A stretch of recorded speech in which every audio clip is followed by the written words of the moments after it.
kasih Pak Muji. Assalamualaikum warahmatullahi wabarakatuh. Waalaikumsalam. Teman-teman hadir kembali dalam kegiatan pada hari ini bersama Pak Muji Santosa Training and Consulting pada hari Senin tanggal 31 Januari 2022. Kegiatan kali ini kita akan membawa materi mengenai strategi perencanaan pengadaan barang dan jasa dengan narasumber Bapak Roni Dwi Susanto. Beliau adalah Widaiswara Ahli Utama Kementerian Perencanaan Pembangunan Nasional Bappenas, dan juga beliau pernah menjabat sebagai Kepala LKPP Republik Indonesia. Itu banyak materi dan banyak pengetahuan yang bisa kita gali dari beliau. Teman-teman silakan nanti menggali sebanyak-banyaknya materi dari beliau dan bertanya kepada beliau dari materi yang ada, atau mungkin jika ada permasalahan berkaitan dengan perencanaan barang dan jasa. Nah, dalam kegiatan kali ini, teman-teman nanti kita akan mendengarkan penyampaian materi dari Bapak narasumber itu selama 45 menit atau sampai 50 menit ke depan. Kemudian nanti akan dilanjuti dengan diskusi dan tanya jawab. Teman-teman nantinya dalam kegiatan ini, teman-teman yang ingin bertanya itu dapat mengklik tombol raise hand atau mencatat pertanyaan di dalam kolom chat, dan kami akan bacakan nanti dalam pertemuan ini, dan nanti kita akan diskusikan bersama dengan narasumber dan juga Bapak Muji Santosa yang telah hadir pada hari ini. Selamat datang Pak Roni dalam kegiatan ini. Ini materinya sangat menarik, Pak. Dan kali ini saya Triwahyu Rubianto, Pak, dari Bapelitbangda Kota Batam.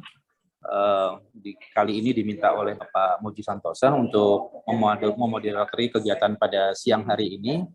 Dan pada hari ini kita menyadari bahwa kegiatan masalah strategi ini akan selalu berkaitan dengan regulasi, dan kita seringkali ketakutan jika akan melakukan sesuatu jika memang kita tidak menguasai regulasi yang berlaku. Nah, nanti di sini mungkin Bapak narasumber akan menjelaskan bagaimana menyikapi regulasi tersebut dan dalam mengimplementasikannya. Dan hal yang kita harus pahami bahwa dalam kegiatan PBJ itu ada hal yang akhir-akhir ini agak ramai dibicarakan, itu berkaitan dengan maraknya juga kasus tindak pidana korupsi dalam PBJ yang juga masih cukup dominan. Nah, ini mungkin kenapa kita harus memahami strategi dalam perencanaan pengadaan barang dan jasa. Kita menyadari bahwa dalam hal perencanaan ini tidak bisa semuanya itu berjalan begitu saja, karena banyak hal yang mempengaruhi keberhasilan dalam perencanaan. Salah satunya adalah kondisi politik. Dan juga kita pahami ada juga masalah data forecast yang kita gunakan dalam dasar melakukan perencanaan. Dan banyak hal lagi yang kadang-kala juga merupakan faktor non-teknis yang sering kita abaikan. Nah, untuk itu maka pada siang hari ini Bapak Roni akan menyampaikan materi berkaitan dengan strategi perencanaan pengadaan yang akan beliau sampaikan selama 50 menit ke depan. Kepada Bapak kami persilakan Pak untuk menyampaikan materinya, Pak. Terima kasih Pak Triwahyu Rubianto. Ini ada suara yang bocor kayaknya ya. Oke, sekarang udah hilang suara yang dari tempatnya Mas Tri berarti. Assalamualaikum warahmatullahi wabarakatuh. Selamat siang, salam sehat, sejahtera semuanya. Yang saya hormati Pak Muji Santoso bersama tim Muji Santoso Training and Consulting. Ini timnya juga cukup kuat dan beberapa peserta hari ini. Mudah-mudahan kita selalu bersyukur dalam lindungan Allah Subhanahu wa taala dengan maraknya Omikron. Di kantor saya Bappenas juga ada yang sudah mulai positif, di kantor lama LKPP juga sudah ada, di kantor yang lainnya juga sudah mulai muncul. Kebetulan tadi disebut Mas Triwahyu Rubianto, saya Kepala LKPP periode 2019-2021, sama dengan Pak Muji. Kita punya kantor mantan ya Pak Muji ya, punya kaos alumni Pak, punya kaos alumni LKPP.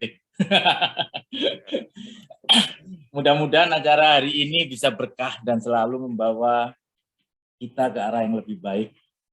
Dan nanti kalau bahan saya di Pak Muji, silakan di-share kepada peserta kalau teman-teman ingin membagikan juga kepada yang lainnya. Saya izin share screen Pak TWR. Silakan Pak. Sudah kelihatan? Apakah sudah Sudah terlihat? Pak, sudah. Oke, terima kasih. Sudah Pak. Ya, mungkin bisa di slideshow, Pak. Ya, baik. Oke, terima kasih. Jadi ini adalah masalah strategi perencanaan pengadaan barang jasa pemerintah. Nanti ada beberapa hal yang saya mulai dari fenomena saat ini, terus kemudian terkait dengan bagaimana kita melakukan strateginya. Regulasinya sudah ada, kalau Bapak Ibu semua peserta di sini pasti berangkat dari perencanaan. Mau yang BLU, mau yang APIP, maupun yang BPD, kebetulan saya juga mantan APIP, sehingga kalau apa-apa kita melihat rencananya dulu bagaimana sih. Gitu. Sehingga ada tantangan pembangunan. Dan penutup dan PBJ ini adalah posisi strategis, baik dari sisi anggaran yang hampir 50% ada di dana PBJ, maupun dari sisi pemanfaatan barang jasa yang akan kita peroleh nanti. Jadi fungsi strategisnya bukan hanya masalah besarnya anggaran, tetapi bagaimana barang jasa yang kita adakan, bukan yang kita ada-adain, itu bisa memberikan sumbangsi terhadap pencapaian organisasi. Fenomena PBJ, Bapak Ibu, ini highlight yang dari launching survei integritas, itu memang aslinya dari KPK, bahannya dari Pak Pahala, highlight dari survei penilaian integritas tahun 2021 yang di launching 2022. Ternyata saat ini survei integritas itu ada 7 dimensi. Kebetulan saya juga dulu mantan direktur Litbang yang juga melakukan survei ini dan terus dikembangkan. Penyalahgunaan fasilitas kantor 99% di instansi ini, surveinya terhadap 640 instansi. Instansi termasuk kementerian, lembaga, dan pemerintah daerah, kabupaten, kota, termasuk provinsi. Jadi ada 99% penyalahgunaan fasilitas kantor. Waduh Pak, semuanya. Ini tergantung respondennya. Kalau kita ambil responden 30, ada satu aja yang menjawab, ya terlihat di kami ada yang menggunakan fasilitas kantor yang disalahgunakan. Itu akan masuk di 99%. Korupsi dalam PBJ 100% dari seluruh instansi. Kementerian, lembaga, Pemda. Sekali lagi ya, intensitasnya mungkin berbeda. Pak, dari 10 responden, yang 30 responden jawab cuma satu, Pak. Tapi ada satu itu berarti memang terjadi korupsi. Karena yang satu itu menjawab. Karena dalam menjawab ini masih ada kekurangan, yaitu kadang-kadang di coaching dulu, nanti kalau menjawab jangan yang sejujurnya ya, mungkin masih terjadi seperti itu. Korupsi dalam promosi mutasi SDM masih 99%. Jadi sehingga orang kalau sudah menjabat, jangan saya mencari posisi yang penting selamat. Yang penting dijaga jabatannya, jangan. Ini kalau masuknya menjadi pejabat gara-gara promosi mutasi SDM memberikan sesuatu atau menjanjikan sesuatu, saya khawatir nanti akhirnya bekerja sesuai dengan perintah atasan, terus nanti menyalahkan atasan kalau diintervensi. Padahal kita sendiri yang takut kalau jabatan itu hilang pada saat kita ingin menegakkan sesuatu yang kita yakini benar. Suap gratifikasi 98%. Ini sekali lagi jawabannya tadi. 2%-nya siapa? Ini mungkin OJK, mungkin BI, karena mereka semuanya lebih banyak terkait dengan elektronik. Atau jangan-jangan yang diduga tidak malah iya. Gitu. Ini KPK sedang melakukan pendalaman. Intervensi, trading in influence, ini juga kadang-kadang lebih banyak terjadi di PBJ juga, sehingga terjadilah korupsi. Atasan berharap ini yang dapat dimenangkan, atasan menentukan speknya, padahal bukan itu yang dibutuhkan. Madiun, alhamdulillah, kemarin mengembalikan visi yang diterima karena tidak sesuai dengan spek. Ya, ini bukan suatu kesalahan yang pidana. Pada saat menjadi pidana apabila salah spek diterima terus terima uang. Kalau salah spek dikembalikan karena belum ada adendum kontrak, itu nanti bisa diselesaikan lah. Nanti bisa mengeluarkan dari Madiun. Kita lihat ini ada dari Jombang, Pak Asrul Hidayat, ada dari Jombang, dan di Jombang juga sudah ada kasus-kasus yang ditangani. Artinya, Bapak Ibu, ini masih PR kita. Kesimpulannya nomor 2, intervensi paling banyak terjadi di dinas pusat. Selain di pemerintah kabupaten, korupsi dan PBJ masih terjadi semua kriteria instansi. Jadi kementerian, lembaga, instansi termasuk BI, OJK, kemudian provinsi, kabupaten. Ini hal yang menarik. Saya masuk ke topik perencanaan dulu. Apapun kembali ke perencanaan, perencanaan pembangunan, Pak. Perencanaan PBJ juga sama. Ada kita seringkali mengadakan barang dan jasa gagal. Gagal bukan gagal mengadakan, pengadaannya berhasil tapi gagal dalam memberikan manfaat, gagal dalam memenuhi kebutuhan. Ada dulu pengadaan terpusat, dikirim ke daerah, Pak, kami nggak mungkin menggunakan alat ini karena peralatan pendukungnya tidak ada. Kami belum punya daya sebesar kebutuhan alat ronsen itu. Jadi Bapak kirim ke sini juga nggak ada manfaatnya. Jadi pengadaannya berhasil, baik, benar, tidak ada korupsi, tapi lebih parah lagi, tidak bisa dimanfaatkan. Ini yang contoh yang parah ya. Lebih parah lagi berarti nggak direncanakan, diadain tapi gagal. Kalau diadakan nggak apa-apa, gagal otomatis nggak direncanakan, nggak dibutuhkan, diadain ya otomatis gagal dalam pemanfaatannya juga. Itu lebih parah. Tapi saya akan bicara kegagalan perencanaan PBJ ini satu, Bapak Ibu yakin alasan politik yang lebih dominan.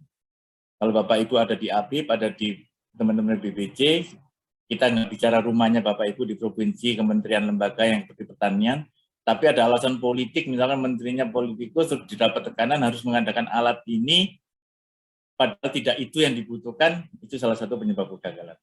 Dan itu diteruang di dalam dokumen perencanaan, tapi alasan politik tidak akan pernah muncul dalam dokumen perencanaan. Kesediaan data forecasting yang tidak atau kurang valid dan terpercaya. Atau bahkan malah tidak tersedia data. Jadi Bapak Ibu dalam strategi perencanaan pengadaan ini dipastikan kita teknokratik dulu merencanakannya. Teknokratik itu salah satu unsur dalam undang-undang perencanaan adalah menggunakan data yang handal dan dapat dipercaya. Terus kemudian ketiga, tidak melibatkan beneficiaries. Misalkan tadi ada Bu Margarita Puskesmas, terus kemudian didapat drop alat kesehatan dari pusat, padahal Bu Margarita nggak pernah ditanya nih, Bu, yang kurang apa? Datanglah barang itu, ternyata udah numpuk di tempat Bu Margarita. Atau datang alat itu, ternyata puskesmas Bu Margarita tidak bisa menggunakan alat itu, menggunakan ini baik orangnya, medis pelatihannya tidak ada, maupun kebutuhan barang itu. Termasuk jenis obat yang dikirim ke tempat bukan obat yang dibutuhkan, obat yang terlanjur diadakan secara terpusat. Kurang memperhitungkan faktor non-teknis dan non-ekonomis, ini faktor sosial terutama. Seringkali belum mempertimbangkan sustainability setelah program kegiatan selesai. Jadi Bapak Ibu, ilmu apapun, menurut saya di perencanaan ini hampir 30 tahun, penyebab kegagalan ini, salah 5-nya adalah ini.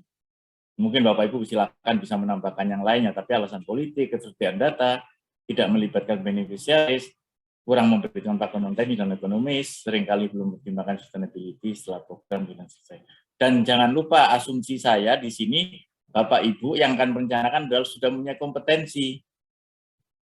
Jangan ditambahkan 6, Pak, ketersediaan SDM yang tidak mampu. Itu adalah domain kita sendiri.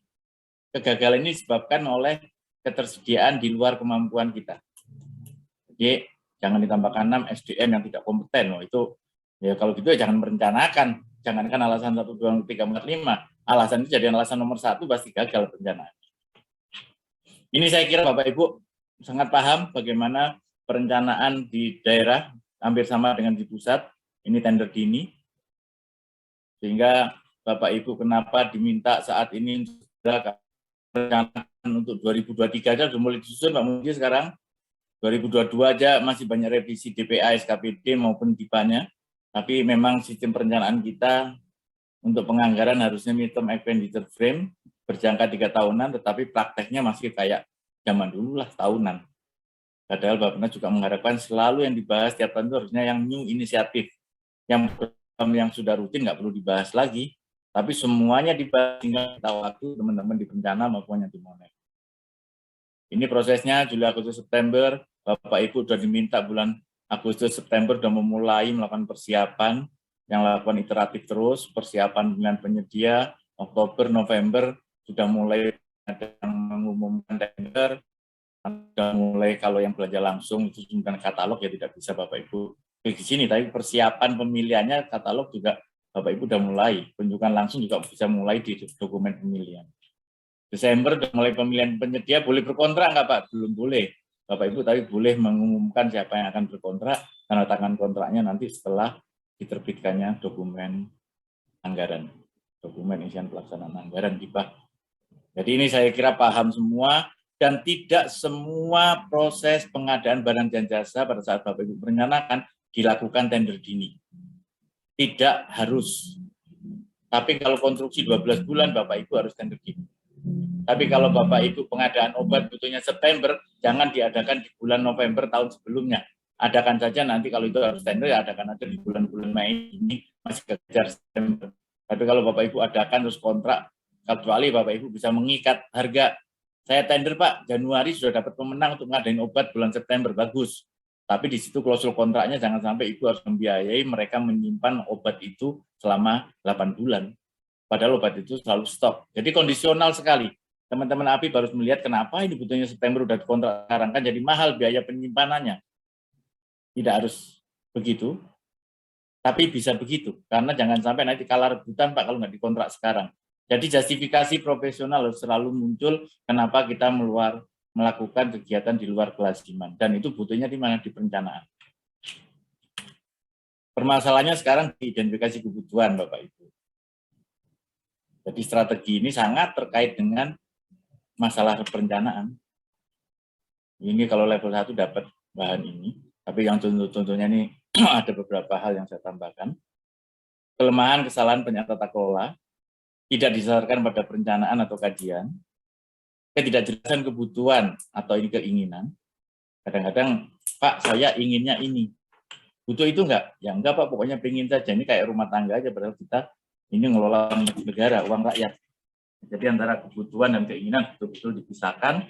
Belum ada standarisasi barang jasa sesuai kebutuhan. Risikonya apa? Risikonya adalah pasti barang jasa yang Bapak Ibu adakan tidak sesuai kebutuhan. Tidak bermanfaat, penggunaan tidak optimal, biaya operasional tinggi. Operasional maintenance-nya tinggi. Contoh membangun pelabuhan. Ternyata pelabuhannya selesai, Pak Jokowi mengeluh, kok infrastruktur pendukung lainnya belum siap ya. Jadi datang ke pelabuhan, keluarnya jalannya masih rusak, sehingga yang namanya dwelling time-nya udah beres, tapi biaya yang diharapkan menurunkan harga barang tidak tercapai.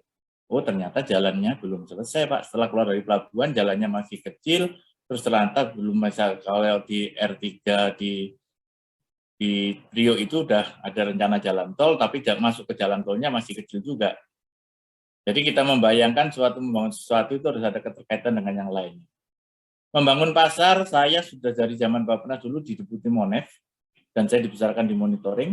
Banyak pasar yang dibangun baik oleh KUKM maupun oleh Kementerian Perdagangan, selesai semuanya Bapak Ibu, uangnya habis. Anggap aja tidak dikorupsi, semuanya bekerja dengan baik, posisinya pasarnya bagus, tetapi kok nggak ada pedagangnya ya? Jangan-jangan salah dalam perencanaan lokasi pasarnya. Ini juga terjadi. Membangun monumen tidak untuk rakyat, tapi dibiayai dari APBD, APBN. Banyak saya temukan orang bangun masjid, bupati dan bangun masjid, gubernurnya pengen masjid yang lebih gede. Gubernur yang lama bangun masjid di pinggir, yang satunya pengen apung. Ada contohnya dari Pak Muji, butuhnya 50 kran yang dipasang 100 kran. Padahal jumlah jemaah dalam kondisi penuh full, dalam kondisi misalkan lebaran pun 50 kran cukup, tapi yang dipasang 100 kran misalkan. Pemanfaatan aset setelah selesainya event, ini terkait dengan keberlanjutan. Banyak yang kita lihat lah, bekas MTQ, bekas SEA Games, dan sebagainya. Kalau belum ada standarisasi akan terjadi inefisiensi, integrasi sistemnya juga akan sulit. Penyebabnya Bapak Ibu, potensi risiko ini penyebabnya adalah budaya feodal, salah satunya, paradigma kekuasaan. Salah satunya adalah Bapak Ibu takut sebagai staf, menyampaikan hasil kajian, review, atau telaah. Pak, menurut saya, yang Bapak Ibu butuhkan sebenarnya barangnya adalah ini. Tetapi karena Bapak mengusulkan yang X, maka saya jamin nanti tidak akan tercapai tujuan organisasi atau kepentingan untuk masyarakat. Bapak yang harusnya dibangun adalah jalan desa, setapak, tapi tidak membangun balai desa. Ini harus berani melakukan kajian itu. Misalkan tiba-tiba muncul pembangunan kantor desa gitu. Padahal di situ adalah MJK-nya rakyat masih sulit, jalannya masih berantakan, jalannya masih penuh dengan lubang. Harusnya dari telah asap Bapak Ibu berani menyampaikan. Ini juga terkait dengan tadi, kalau kita punya jabatan karena sesuatu yang tidak patut, maka kita akan takut kehilangan jabatan itu. Jika kita tidak punya keberanian menyampaikan sesuatu yang benar dengan cara yang benar. Benar pun tidak harus sembarangan, benar pun harus dengan cara yang benar menyampaikannya. Rendahnya disiplin perencanaan itu terkait dengan tadi data dan sebagainya. Kelemahan tata kelola, rendahnya kompetensi menjadi penyebab orang tidak bisa merencanakan pengadaan dengan baik. Sering kita tidak punya kesadaran, yang penting bisa ngadain, terus kita tidak pernah berkolaborasi dengan teman-teman di BUMN, menjadi kebutuhan sektor. Solusinya Bapak Ibu balik jadi strategi ini, tingkatkan kualitas perencanaan, pembenahan organisasi tata laksana, sehingga apa yang harus mengerjakan apa berada di tempat yang benar, the right man, the right place, the right time. Kalau hanya benar, waktunya nggak benar juga percuma. Gambarkan renstra, renja, rencana kebutuhan. Pak, ini bukan tugas saya. Tugas yang merencanakan sebelum masuk perencanaan pengadaan, Bapak Ibu. Kenapa PBJ ini Bapak Ibu diharapkan menjadi salah satu agen Center of Excellence, bisa memberikan masukan kepada perencana. Jangan mengadakan alat itu ya, di gudang kita masih ada sekian. Jadi inventory stok, manajemen inventory juga menjadi penting. Standarisasi, penyamaan, penyetaraan spesifikasi menjadi penting juga.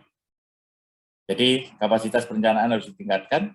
Baca paling nggak pedoman peraturan lembaga nomor 11 tahun 2021 tentang pedoman perencanaan pengadaan barang jasa pemerintah. Dan susun rencana kebutuhan barang jasa jangka menengah, tidak hanya tahunan. FS ini kalau waktunya cukup untuk barang-barang tertentu, tidak semuanya harus FS, Bapak Ibu. Untuk jasa konstruksi ibu kota negara itu pra-FS, FS, kemudian BJA-nya juga, benefit cost analisisnya. Lakukan konsultasi publik kalau perlu terkait dengan barang-barang yang strategis. Pengaturan dan kewajiban bagi staf mengumpulkan hasil kajian review telah staf. Ini tindak lanjut yang harus dilakukan bahwa semua peserta PBJ boleh dan harus menyampaikan hasil kajian review telah terhadap memang kebutuhan barang ini dibutuhkan atau tidak. Kalau dibutuhkan bagaimana mekanisme memperolehnya. Karena Bapak Ibu butuh, kalau nggak ada penyedianya juga percuma. Bapak Ibu bilang, saya butuh mobil listrik Pak sekarang, produsennya aja belum ada wuling misalnya. Tapi bukan itu Pak yang speknya yang kami butuhkan. Nah, jadi telah staf ini jadi penting terkait dengan value for money.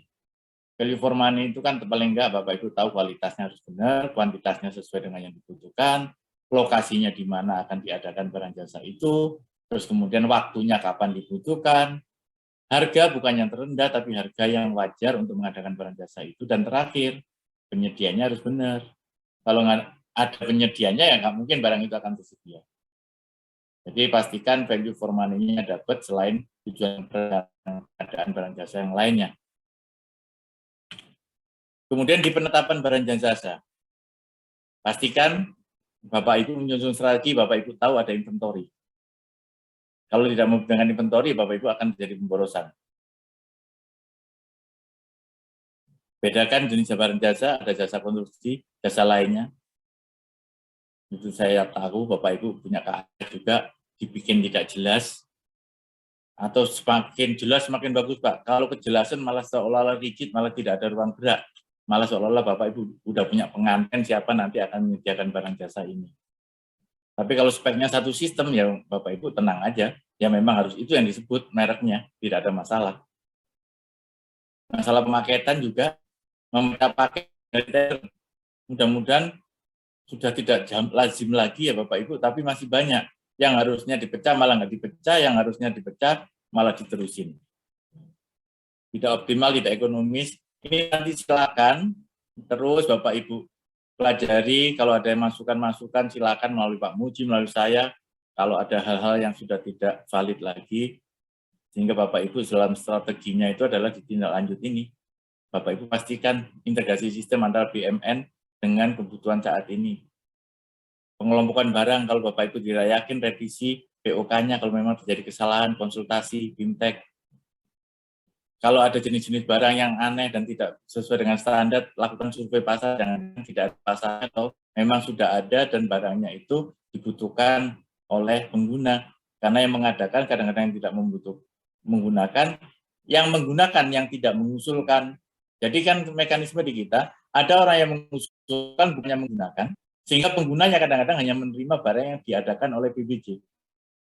Ini kan kita paham ya, beda dengan rumah tangga kita. Roni butuh barang, Roni yang beli, nyuruh orang, terus nanti barangnya saya pakai, pasti butuh saya. Tapi kadang-kadang ada teman-teman yang misalkan Mbak Reni gitu ya, dari pertanian, saya nggak butuh ini Pak, tapi dikasih barang yang ini. Ngusulkan nggak? Enggak Pak. Jadi ini pasti menjadi penting sebagai pengguna, Bapak Ibu, bukan sebagai penggunanya, bukan sebagai pengusul. Ya, ada survei pengguna, ini strateginya. Sudah ada banyak kita bicara tentang konsolidasi pengadaan, tapi banyak salah persepsi seolah konsolidasi itu uangnya dikumpulkan dan menangnya cuma satu. Konsolidasi itu uangnya dikumpulkan tendernya sekalian, tetapi pemenangnya bisa multi winner. Kalau perlu dengan teman-teman di LKPP, ada teman-teman yang sudah dapatkan hak untuk melakukan advice, ada probability advice. Kalau teman-teman auditor, API ada probability audit. Kalau probability audit, Bapak Ibu, waktunya tidak bisa sebentar. Dari awal Bapak Ibu harus menyampaikan kepada teman-teman di inspektorat apa yang mau diprobiti, karena mereka sudah punya standar yang dikeluarkan BPKP.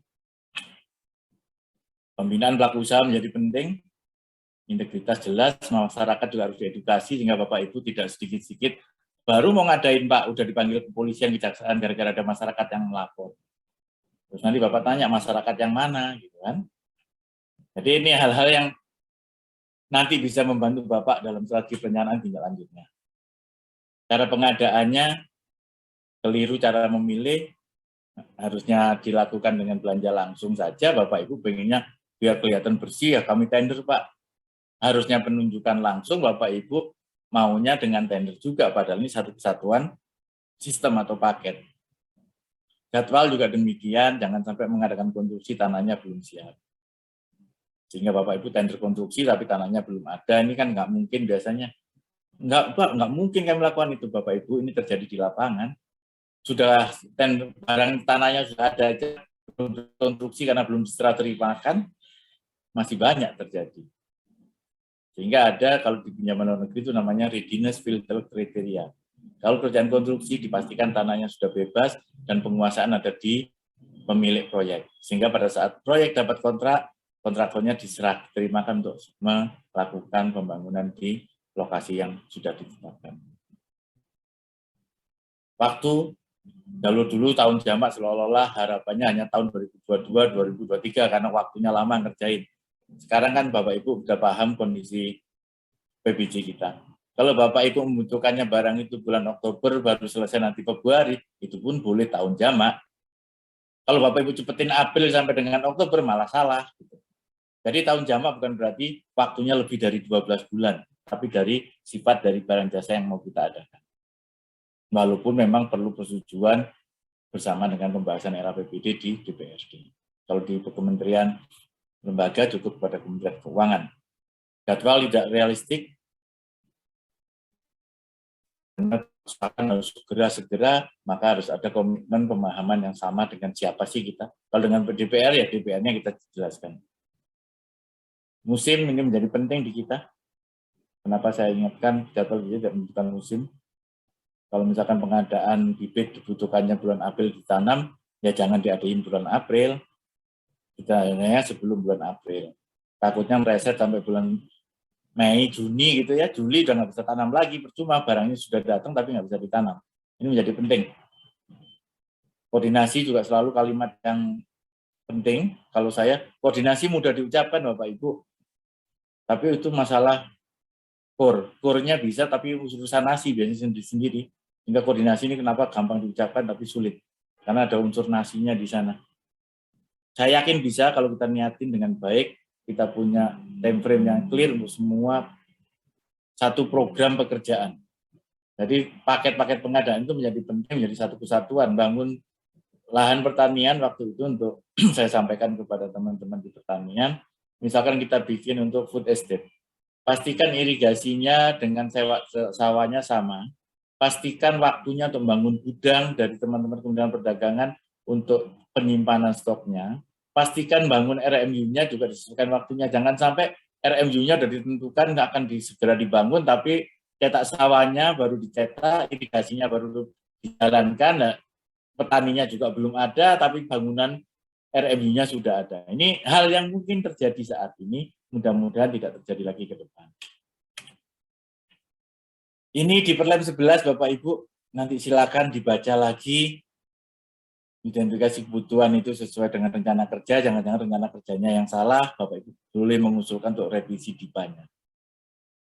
Nyusun spesifikasinya, ini strateginya, peningkatan kualitas penyambungan itu, identifikasi, susun strategi, cek di pasar ada barangnya tidak, dan utamakan produk dalam negeri.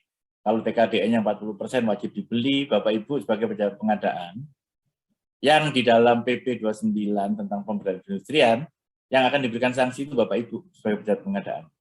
Apabila ada produk dalam negeri tapi tidak dibeli. Sanksinya administratif, denda, atau pencopotan jabatan. Pak, barangnya jelek kok harganya lebih mahal, nanti kami diperiksa polisi.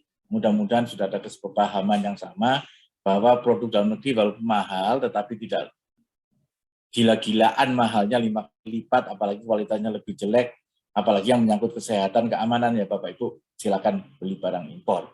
Tapi kalau Bapak Ibu ini sekedar peralatan cangkul yang nanti patah juga nggak apa-apa lah. Kalau yang impor ini Pak tahan 1 tahun, yang ini cuma 3 bulan, belilah 3 kali juga nggak apa-apa, karena di situ ada industri cangkul yang akan tumbuh, masyarakat yang akan bekerja di pabrik cangkul itu, rumah kos-kosan muncul, pedagang muncul, multiplier efeknya lebih besar daripada hanya sekedar harga cangkul lokalnya. Libatkan para pihak, pertama PA-KPA, pastikan menyusun rencana pengadaan, mempertimbangkan hasil monitoring, bagaimana tahun lalu proses BPJ-nya, analisis pasarnya, dan rekomendasi strategi pengadaan. Ini sama, ini RUP aja, rencana umum pengadaan, dan tolong Bapak Ibu, kalau sudah masukkan RUP 2022, kalau sudah ada lagi perubahan, DIPA-nya di RUP-nya diperbaiki. Jangan langsung dimasukkan rencana umum pengadaan yang baru, karena sistemnya di LKPP mudah-mudahan sekarang sudah berubah Pak Muji ya. Kalau dulu saya ingatkan, tolong ada semacam alert, kalau melebihi pagu langsung ditolak. Jadi kalau pagunya Pak Muji 100, terus tiba-tiba ada perubahan, terus RUP-nya Pak Muji rubah lagi tambah 20, seolah-olah pagunya Pak Muji 120, ada RUP yang sudah tidak akan berlaku lagi. Jika alert yang paling gampang muncul adalah Anda melebihi pagu anggaran, tidak bisa memasukkan paket yang baru, kecuali setelah Anda delete RUP yang sudah dimasukkan sebelumnya. Misalkan seperti itu, mudah-mudahan sudah jalan sekarang. Karena ada duplikasi, dimasukkan 80%, tapi pagunya sudah melebihi pagu. Ini sangat dimungkinkan nanti di aplikasi pengumuman RUP ini, di aplikasi SIRUP, Sistem Informasi Rencana Umum Pengadaan. Rubahnya apa nanti? Paketnya, nilai paketnya, cara pengadaannya, waktu pemanfaatnya. Kenapa Bapak Ibu penting tadi berani menyampaikan telaah atau review? Karena perubahan ini juga seharusnya dari UKPBJ, Unit Kerja Pengadaan Barang dan Jasa, atau dari PPK. PPK-nya sendiri nggak mungkin, pasti butuh Bapak Ibu. Sehingga beranilah untuk menyampaikan hasil telaah atau review atau kajian terhadap yang akan diadakan maupun yang sudah tercantum dalam RUP. Tantangan ini pembangunan secara nasional, tapi saya nggak akan mengulas banyak, tapi hanya satu item yang saya soroti waktu itu di Deputi Pendanaan, Deputi Evaluasi saya, yang ke-11, meningkatkan efektivitas sistem pengadaan. Sistem ini jangan dianggap e-katalog ya Bapak Ibu, kalau saya bicara sistem ini adalah market procurement-nya, terus kemudian standar pengadaan barang dan jasa. Sistem pengadaan barang dan jasa itu bukan hanya e-katalog, tender ada e-tender, terus nanti ada penunjukan langsung juga melalui sistem SPSE, pengadaan langsung juga demikian. Jadi jangan selalu bicara sistem pengadaan itu katalog, bukan. Katalog itu hanya saat ini baru 7% dari proses seluruh belanja pengadaan. Yang lebih besar lagi di 93% non-katalog. Kalau ada barang di katalog, belilah katalog, paling mudah itu. Tapi tidak semua barang dikatalogkan. Dan ada paradigma sekarang, Pak, di PU sudah jadiin katalog, Pak. Bagus. Berarti jasa sudah berubah menjadi barang. Karena dikatalogkan adalah barang yang sudah bisa standarkan. Rumah duafa di Aceh juga kita masukkan katalog lokal. Karena sudah kita anggap barang. Kalau masuk jasa, nanti ada jasa konsultan, ada jasa konstruksinya di komponen macam-macam. Tapi kalau sudah jadi barang, saya pokoknya beli ini, rumah duafa nilainya sekian, dengan luas tanah sekian, sudah standar semuanya. Ini cuma contoh-contoh aja Bapak Ibu. Pembangunan ini salah satunya dari proses pengadaan kita. Saya tidak menyoroti yang 2020-2024 sedang berjalan. Dimensi perkembangan ekonomi, totalnya ada 7, sulit tercapai 4. Pembangunan manusia 17 tercapai, artinya dari 184, 77 sulit tercapai. Ini tidak lepas dari kebutuhan pengadaan barang dan jasa, karena mencapai tujuan organisasi pasti melalui barang dan jasa. Kalau SDM yang rutin saja tidak cukup. Penutup, berbagai permasalahan akuntabilitas masih terjadi di BPJ. Di awal slide tadi kenapa saya sampaikan 100% instansi kita masih di pengadaan. Bapak Ibu jangan berpikir, Pak itu kan nanti setelah barangnya selesai, enggak Bapak Ibu. Di BPJ ini mulai sistem ijon juga ada, baru ngerencanain aja sudah punya ada pengantennya, sudah ada yang menyuap. Sehingga bocor lagi. Tangkap beberapa kali bupati terakhir juga masalah pengadaan. Jadi masalah yang saat ini masih muncul, suap, pemalsuan, penyalahgunaan wewenang, usaha sendiri, internal trading, misalkan saya punya paket, tapi yang suplai paket itu nanti saya sendiri. Pemerasan juga masih terjadi, kalau Bapak Ibu nggak ngasih sekian, maka Bapak Ibu tidak akan menang tender ini. Mungkin dalam rangka memeras itu menggunakan nama pejabat yang pejabatnya sendiri tidak pernah tahu dan tidak pernah menerima, apalagi menginstruksikan. Nepotisme masih terjadi, pilih kasih juga, favoritisme, wah pengurusnya dia yang ini bagus, udah nggak usah yang lain deh, padahal yang lain belum pernah diberi kesempatan, jangan-jangan lebih bagus. Komisi, Pak ini komisinya kan saya terima setelah selesainya pekerjaan, Pak, kami nggak ngatur, sama saja ini penyalahgunaan kewenangan juga.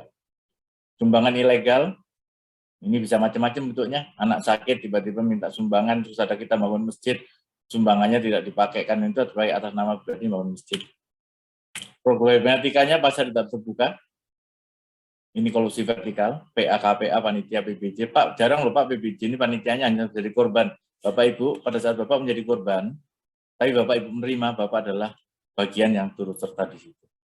Kalau jadi korban itu Bapak Ibu tidak menerima apa-apa, Bapak Ibu dipaksa dan Bapak Ibu tetap melaksanakan, itu pun masih salah. Kolusi horizontal, Bapak Ibu tidak berkolusi, tapi penyedianya yang berkolusi. Kalau Bapak Ibu tahu itu, Bapak Ibu berhasil mengetahui dengan cara yang baik dan bisa membuktikan, maka proses pengadaan itu batalkan. Kolusi horizontal soalnya, antar penyedia, mengatur harga dan sebagainya. Monopoli dan premanisme, kurangnya akses publik ke pasar pengadaan. Manajemen pengadaan kita lemah, ini menjadi perhatian untuk bikin strategi, strateginya bagus, eksekusinya harus orang masalahnya Bapak Ibu. Strategi bagus, eksekusinya itu bisa bagus kalau ada orangnya. Sehingga manajemennya menjadi penting.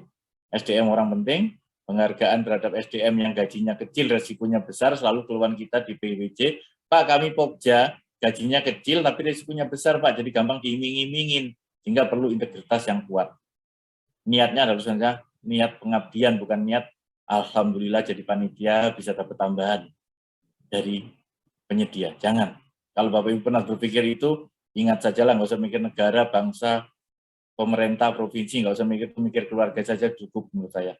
Berarti keluarga saya nanti akan saya kasih makan dari uang yang tidak halal. Dan itu menjadi rusaknya generasi keluarga kita. Nggak usah mikir terlalu jauh deh, kalau Bapak Ibu terlalu jauh juga boleh, tapi yang dekat dulu aja kita pikir. Paling nggak diri kita menjadi rusak dan keluarga kita. Belum governance, masih ada ketidaktransparansian, masih ada penyalahgunaan wewenang. Di kami sudah tidak ada Pak, maaf Bapak Ibu sekarang masih 100% kok. Pengawasannya lemah, malah pengawasnya ikut-ikutan dibiayai oleh penyedia untuk mengawasi yang harusnya diawasi. Pasti langsung hilang sifat independensinya. Kita orang timur masalahnya. Tidak efisien, terjadi pemborosan, ini kasus TPK-nya. Modus korupsinya di perencanaan, proyek sudah dijual duluan, sehingga Bapak mau bikin strategi apapun, kalau strateginya untuk memenangkan orang atau mengharapkan orang itu menang, itu strategi yang jahat namanya. Jadi strategi perencanaan yang kita ajarkan, strategi perencanaan mengadakan perencanaan jasa untuk mencapai tujuan dan kebijakan BPJ. Jangan berstrategi bagaimana ini proyek ini kita jual, nanti yang menang dia. Ini bukan strategi perencanaan yang kita ajarkan. Persekongkolan, nggak ada Pak di kami, antara DPRD kami bersih-bersih, nggak ada Bapak Ibu. Data menunjukkan bahwa masih ada persekongkolan dengan lembaga, kalau saya menyebutnya perselingkuhan trias politika antara eksekutif, legislatif, malah kadang-kadang yudikatifnya ikut-ikutan juga. Ini yang masih berat tantangan di kita, walaupun jargon-jargon sudah kita teriakkan, tetapi di lapangan saya masih menemukan. HPS dan spek teknik dibuat oleh vendor, sehingga strategi Bapak pasti akan bias, markup harga, soal kepada pihak terkait, manipulasi pemilihan pemenang. Ini yang mengganggu strategi Bapak. Pelaksanaan bibitnya, pengumumannya terbatas. Ini manipulasi, proses serah terima juga demikian. Terkait dengan strategi perencanaan, Pak, terkait. Karena nanti akan dicek adalah di proses perencanaannya. Apakah betul barang Bapak Ibu yang Bapak Ibu harapkan HPS-nya sekian, harusnya. Oh, enggak, Pak, harusnya bisa lebih murah, tapi vendor yang bikin. Di pelaksanaannya juga ternyata sama. Dokumen serah terimanya barang yang direncanakan tidak sesuai dengan barang yang diterima pada saat selesainya pekerjaan. Jadi perencanaan itu menjadi tetap penting, menjadi titik awal bagi seorang monitoring, bagi seorang yang mengendalikan kontrak, bagi auditor maupun APH. Bapak Ibu akan ditanya siapa yang merencanakan di awal. Proses pengawasan dan jawaban pun masih terjadi, Bapak Ibu, suap untuk menghilangkan temuan, suap untuk meringankan hukuman. Jadi proses tindak pidana korupsi itu bisa menimbulkan korupsi baru. Saya harap Bapak Ibu, saya harap semuanya Bapak Ibu yang kita sudah bekerja keras untuk membangun daerah masing-masing, kementerian lembaga, paham bedanya suap, gratifikasi, dan pemerasan. Gratifikasi itu Bapak Ibu tidak punya keinginan dari awal, di akhir maupun setelah pekerjaan. Tetapi kadang-kadang ada penyedia yang baik, Bapak Ibu berdua disodorin uang, disodorin voucher, dan sebagainya. Itu masuk ranah gratifikasi. Walaupun pekerjaan sudah selesai. Bapak Ibu punya waktu 30 hari untuk berpikir. Ada yang ngomong, Pak, mikir aja udah salah. Enggak apa-apa, mikir aja 30 hari. Ada kaitannya dengan pekerjaan saya enggak? Kalau enggak ada, terima. Kalau ada, cara membuktikannya, kalau saya enggak jadi pokja, dikasih enggak? Kalau enggak, berarti Bapak Ibu itu bukan gratifikasi. Tapi kalau Bapak Ibu enggak jadi pokja, enggak dikasih, berarti itu gratifikasi karena jabatan dan bersifat suap walaupun di akhir pekerjaan. Jadi gratifikasi akhirnya tidak ada meeting of mind, tidak ada niat jahat dari awal, namun kalau Bapak Ibu terima, tidak dilaporkan 30 hari kerja, ya itu terjadi. Beda kan Pak, banyak pejabat yang terima tapi mereka bilang, ini kok belum 30 hari saya sudah ditangkap. Ya karena Bapak Ibu sebelumnya sudah menjanjikan, kalau saya dapat proyek itu nanti Bapak saya kasih sesuatu. Itu artinya bukan gratifikasi kalau dapat sesuatu, itu artinya sudah saling suap. Atau ada yang meres, kamu kalau ingin dapat proyek ini, kamu membayar sekian. Proyeknya belum tentu dapat, tapi sudah meres, itu namanya pemerasan. Jadi, bedakan gratifikasi, penyuapan, dan pemerasan. 8 tidak, ini KPK. Jangan melakukan persekongkolan dari rencana sampai nanti apalagi selesai. Jangan mengharapkan kickback dari penyedia dengan alasan kita gajinya kurang, gaji pokja kecil, untuk jangan sampai seperti teman kita di sebelah, Pak, operasionalnya kurang, jadi tolong Bapak yang bantu operasionalnya untuk beli kertas dan sebagainya. Jangan. Tidak ada unsur penyuapan, gratifikasi. Coy-nya Bapak Ibu yakinin yang tahu Bapak Ibu coy atau tidak. Kalau Bapak Ibu yakin, Pak saya pokja. Di daerah kami Pak, semua saudara Pak. Bagaimana saya disebut coy? Declare bahwa ada peserta saudara saya yang ikut. Saya pernah di dalam suatu daerah, Pak, kalau saya nggak menangin saudara saya, nanti saya dikucilkan dari keluarga. Bapak tahu nggak di tempat lain, anggota pokja yang lain juga punya keluarga juga. Tapi kalau Bapak Ibu nggak bisa melepaskan diri dari konflik of interest declare, saya tetap tidak bisa menjadi panitia karena saya takut adanya benturan kepentingan. Tapi kalau Bapak punya integritas, Bapak declare, saya punya keluarga, tapi saya tetap yakin saya akan bisa bersifat independen, profesional, dan objektif. Itu tidak akan ada benturan kepentingan walaupun siapapun yang ikut. Tidak ada unsur kecurangan, tidak berniat jahat, tidak membiarkan dengan tindak pidana korupsi.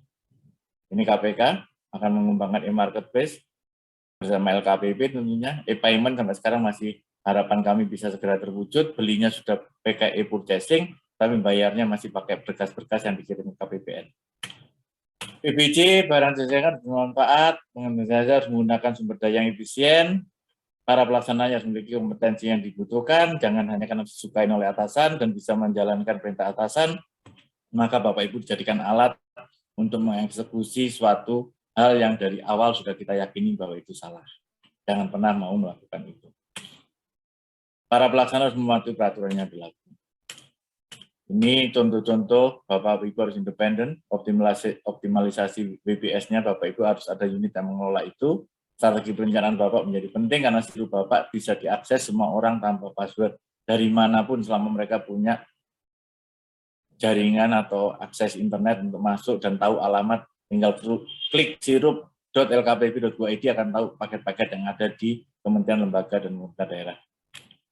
Sentralisasi pengadaan barang dan jasa bukan berarti semuanya harus ada di LKPP, nantinya ke depan seperti apa, public procurement system juga menjadi penting, atau produk procurement services-nya juga menjadi penting. Barang-barang tertentu yang standar Pak diadain satu tempat saja mungkin penting suatu saat. Integrasi dengan penganggaran dan optimasi peran APIP. Ini sangat penting, optimasi peran APIP sejak perencanaan program dan anggaran hingga evaluasi APIP. Jangan sampai APIP-nya juga tidak paham PBJ, membandingkan harga yang kontrak pada kondisi COVID dengan membandingkan harga sebelum COVID atau dibandingkan dengan harga sekarang, pasti beda. Dan saya yakin APIP sudah punya standar yang cukup bagus, membandingkan harga itu pada saat situasi yang sama, term and condition-nya sama. Pak Muji beli barang harganya 100, Pak Tri beli harga barangnya 150, berarti Pak Tri korupsi 50, belum tentu.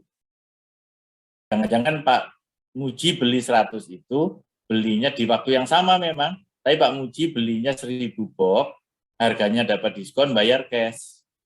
Kalau Pak Tri belinya cuma 10 box, udah ngutang, terus kemudian belum jelas kapan bayarnya, otomatis pedagangnya takutnya cukup, yaudah Pak, kalau gitu harganya 150, kalau Pak Muji 100, bayangkan beli 1000 box dengan 10 box. Jangan langsung diklaim Pak Tri korupsi. Kecuali kebalik situasinya, Pak Muji beli 1000 box harganya 150, Pak Tri beli 10 box harganya 100, itu yang aneh. Nah itu dicek juga, belum tentu salah, dicek ada apa ini, kenapa beli banyak kok harganya lebih mahal, bayarnya udah cash lagi. Yang satunya bayarnya masih ngutang, tapi kalau lebih murah ya, dicek dulu, jangan langsung berkata, oh ini pasti korupsi. Karena kita menebar fitnah itu berat buat kita, bagaikan menebar bulu. Katanya Kiai itu sih, kalau kita punya kemucing itu bulu-bulu ayamnya kita tebarin di sepanjang jalan, terus kita suruh mungutin lagi kalau mau untuk dimaafkan. Nah makanya walaupun terlihat Pak Muji tadi contohnya seperti itu, belum tentu hal yang dilakukan itu suatu kesalahan. Jadi harus betul-betul bukti dan fakta, dan jangan menjudge orang dengan hanya sepertinya atau katanya. Sangat-sangat berbahaya buat kita. Terakhir Bapak Ibu, kita ada di dunia pengadaan barang dan jasa, APIP juga, saya pernah di APIP, saya pernah di Deputi Evaluasi, saya pernah Inspektur Utama, saya pernah di KPK, dan terakhir di LKPP, penuh dengan godaan. Sehingga yakinkan diri kita, ajak teman kita. Kalau kita sendiri ya Pak Muji masuk surga sendirian juga nggak enak Pak, katanya sepi. Pasti akan banyak temennya kalau kita sama-sama saling mengingatkan. Watawasaw bil haq, watawasaw bis sabr. Kita tolak suap, no kickback, Bapak nggak usah terima komisi, tanda terima kasih baik dalam bentuk uang, dalam bentuk lainnya, menolak menerima fee dari rekanan. Ini ikhlas Pak, dia Pak, ikhlas gundulmu. Kalau ikhlas itu kita nggak jadi mereka. Temenmu yang nggak jadi pokja dikasih enggak Pak. Ya udah berarti itu fee, berarti kamu terkait dengan pengadaan, terkait dengan kemenangan, tolak saja. No give, Pak Muji jadi panitia, terima kasih ya, ini saya kasih hadiah 1 mobil Alphard. Oh itu udah pasti Pak Muji, udah nggak wajar nih, tolak lah. Menolak sambutan fasilitas, Pak Roni nanti sambut pakai Alphard ya kan, Bapak mantan, tapi tolong kami dibantu untuk meyakinkan gubernur yang menang harus saya. Gitu. Nah itu udah nggak masuk akal. No luxurious lifestyle, ini yang paling susah. Bapak Ibu koruptor mungkin bisa menahan diri, tapi pada saat dia sendirian, dia pergi kemana suatu tempat, baru dia akan menunjukkan bahwa dia punya uang banyak. No luxurious lifestyle. Jangan bergaya hidup mewah. Karena mahal. Gaji kita sebagai ASN berapa? Kalau kita bergaya hidup mewah, misalnya tiap hari makan di kafe dan tiap malam nongkrong di kafe, saya yakin, kecuali ya orang tua kita pasti akan tergerogoti kalaupun kaya raya. Dengan gaji kita, tunjangan kita tidak akan cukup membiayai gaya hidup kita. Kalau ada niat jahat, Pak Presiden selalu ingatkan, tidak, silakan digigit saja. Tapi Presiden mengingatkan polisi, jaksa jangan menggigit orang yang tidak perlu digigit. Kalau ada korupsi, selesaikan dulu masalah administrasinya. Kalau memang bisa mereka perbaiki, perbaiki. Kalau tidak, ya digigit. Tapi kalau dari awal mereka niat korupsi, silakan digigit.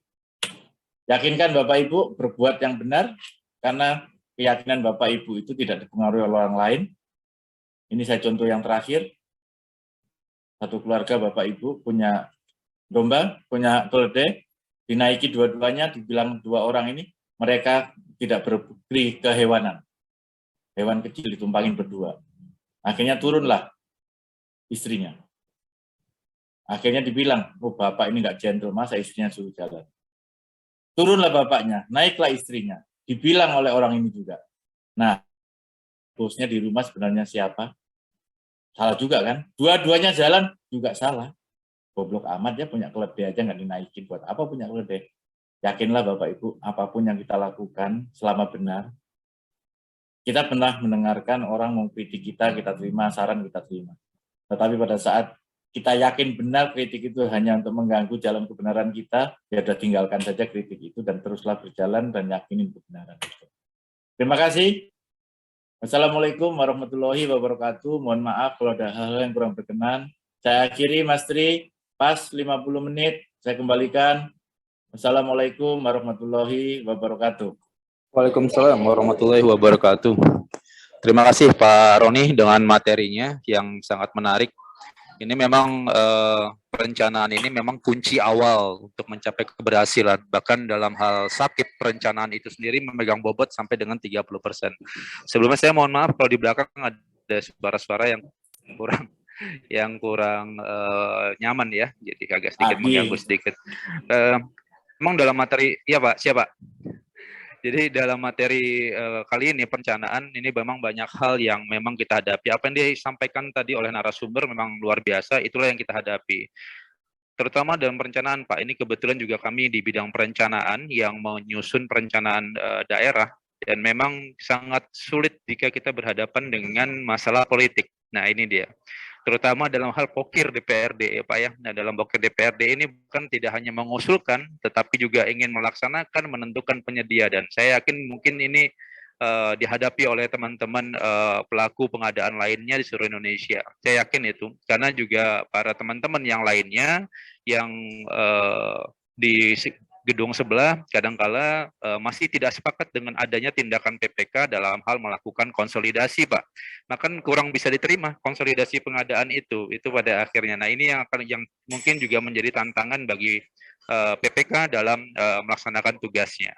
Baik teman-teman, mungkin ada yang ingin bertanya, silakan untuk raise hand jika ada yang ingin bertanya. Dan pada hari ini Pak Roni sudah banyak peserta yang bergabung, ada 369, bahkan tadi ada 370 peserta yang bergabung dalam kegiatan kali ini. Baik, teman-teman ada yang ingin bertanya, silakan untuk raise hand. Ya, baik Pak Muhammad Nasir, silakan Pak Muhammad Nasir. Assalamualaikum warahmatullahi wabarakatuh. Selamat siang Pak, izin bertanya Pak, kedengaran Pak? Siap, Pak Nasir, jelas. Jelas. Ini Pak, terkait dengan materi yang Bapak sampaikan tadi, memang seperti yang disampaikan Pak Moderator Pak Tri tadi, kegagalan perencanaan itu salah satunya adalah alasan politik Pak. Memang tidak dipungkiri Pak, mungkin setiap daerah juga, termasuk saya juga pernah mengalaminya, intervensi Pak. Intervensi dari atasan kita sendiri, terutama kepala daerah, yang saya juga pernah dipanggil juga untuk memenangkan salah satu penyedia A. Nah, kalau bisa jangan yang lain. Itu Pak, kami sehingga kami melaporkan itu kepada atasan kepala KPBJ. Apa bilangnya Pak? Ini kebijakan atasan kita. Kebijakan harus didukung. Ini perintah.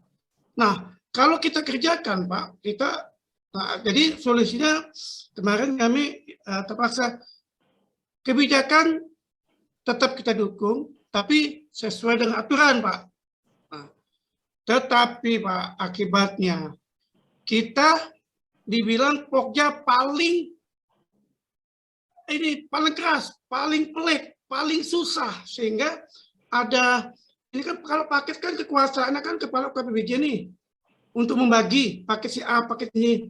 Nah, akibatnya untuk paket-paket tertentu kita tidak dikasih, Pak, diberikan ke Pokja yang lain. Memang sih kami bersyukur, tapi ya kami kan personal, artinya kami mengejar angka kredit. Kalau semua dialihkan ke Pokja lain, cuma gara-gara kami pelit, keras, tidak bisa diatur, itu susah juga. Itu mohon arahannya Pak terkait dengan permasalahan ini. Yang kedua Pak, yang kedua terkait dengan ini Pak, sekarang kan lagi viral Pak di daerah nih Pak, di daerah ini lagi di tempat saya lagi heboh nih, PPA, KPA, PPK dan PPTK. Kalau PPK, PA, KPA oke lah. Sekarang jadi PPK dan PPTK yang sering yang gondokkan ini. Ada yang kabit tidak punya sertifikat. Banyak kabit tidak punya sertifikat. Lucu, aneh Pak. Seorang pejabat kabit, sekretaris bahkan, tidak punya sertifikat barang jasa. Begitu ditunjuk PPK, alasan tidak punya sertifikat. Dia mengalihkan ke bawahannya. Kasubag, atau sekarang ini subkoordinator fungsional untuk jadikan PPK. Nah ini lucunya Pak. Kadang-kadang, ini kembali lagi, kenapa kebijakan pemerintah itu tidak menegaskan, haruskah lebih tegaskan lagi Pak. Semua pejabat akan dilantik eselon 3, eselon 2 harus punya sertifikat Barjas. Kalau tidak, no way. Pak, jangan diangkat. Itu maksud kami itu Pak. Itu. Cuma itu Pak, mungkin sedikit ungkapan agak sedikit. Terima kasih. Mohon bantuan dan arahannya. Wassalamualaikum warahmatullahi wabarakatuh. Waalaikumsalam warahmatullahi wabarakatuh. Terima kasih Pak Nasir. Nah ini Pak yang tadi saya sampaikan, masalah politik di daerah ini luar biasa. Nah ini mungkin arahannya gimana kira-kira nih Pak Roni? Oke, terima kasih. Langsung Mas Tri ya. Pak Muhammad Nasir, Kota Pangkal Pinang. Ini pasti seluruh daerah. Terima kasih. Sambil ilustrasi gini, yang dilakukan Mas Nasir tadi sangat, itulah bekerja tidak hanya keras, tapi harus cerdas dan tulus. Terima kasih. Kalau kita punya Nasir-Nasir yang sebanyak ini, pasti kepalanya yang bingung kan? Bukan Nasirnya yang bingung. Jangan pernah percaya dengan janji atasan kita. Pak Nasir, nanti kalau salah, biarin aja saya yang ditahan. Ya, jangan pernah percaya itu. Siap. Karena contohnya sudah banyak, eselon 1 pun ditangkap gara-gara atasnya bilang, kamu ini, nanti yang tanggung jawab saya, paling di penjara setahun. Setelah di penjara dia, kalau dia nggak nurutin saya nggak di penjara. Teman saya sendiri itu Pak. Jadi mertuanya, istrinya datang ke saya. Hanya gara-gara dia nggak salah Pak, dia nurutin atasannya janji, dan ada saksinya Pak, kalau ada yang salah nanti saya nggak di penjara Pak, yang di penjara atasan saya. Enggak, percaya lah, tindak pidana itu kalau Bapak Ibu suruh bunuh orang, yang menyuruh juga ditahan, yang disuruh juga ditahan, nanti yang tanggung jawab saya, jangan percaya itu. Tindak pidana itu adalah perbuatan pribadi. Yang Bapak Nasir lakukan benar, tepat, sehingga kami di LKPP waktu itu, Pak Muji juga masih mungkin mengikuti teman-teman LKPP, jangan sampai teman-teman fungsional PBJ ini terfokus hanya di unsurnya menjadi pokja. Bapak Ibu menjadi perencana pengadaan pun dapat angka kredit. Melakukan tulisan telaah terhadap pengadaan barang dan jasa, angka kredit. Kalau paket-paketnya tadi, alhamdulillah bahasanya sama dengan Pak Nasir. Bersyukurlah kalau Bapak tidak ditunjuk di paket yang Bapak dipaksa untuk melakukan pekerjaan yang tidak sesuai ketentuan. Waktu saya di KPK, profesionalisme itu kita tulis dalam satu nilai luhur KPK. Profesional adalah Pak Nasir berani menolak perintah atasan yang salah dengan cara yang baik. Saya praktekkan kok Pak itu. Pak Roni tolong ya dibiayai. Bisa Kak? Bisa Pak, tapi. Tapinya itu gini, kalau Bapak Ibu disuruh DPRD pergi keluar kota kan bisa dibiayai oleh kita, tapi at cost. Pasti mereka nggak mau. Maunya mereka lamsam. Kita nggak mungkin Pak aturannya Pak, aturannya kita at cost. Bayar narasumber Pak Roni, 1 hari ini 10 juta. Siap Pak, bisa Pak, kita suruh ngajar 8 jam. 20 orang tapi yang hadir. Ya nggak mungkin Pak, mana ada narasumber 20 orang 8 jam masing-masing 10 juta. Kalau mau 1 orang kasih 10 juta nanti bagi-bagi Pak. Nggak bisa kalau gitu ya Pak Roni, nggak bisa. Tugas kita adalah menyelamatkan atasan kita. Mungkin yang perlu adalah belajar komunikasi efektif.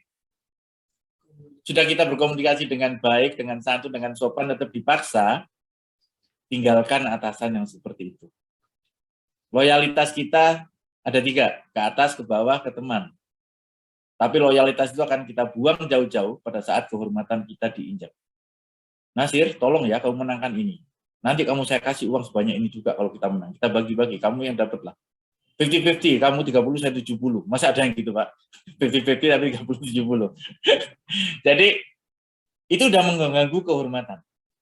Tinggalkan. Yang gaji kita beda dengan rezeki kita. Yang gaji kita bukan atasan kita, bukan Pemda kita, tapi rakyat kita. Tapi rezeki kita Allah yang ngatur.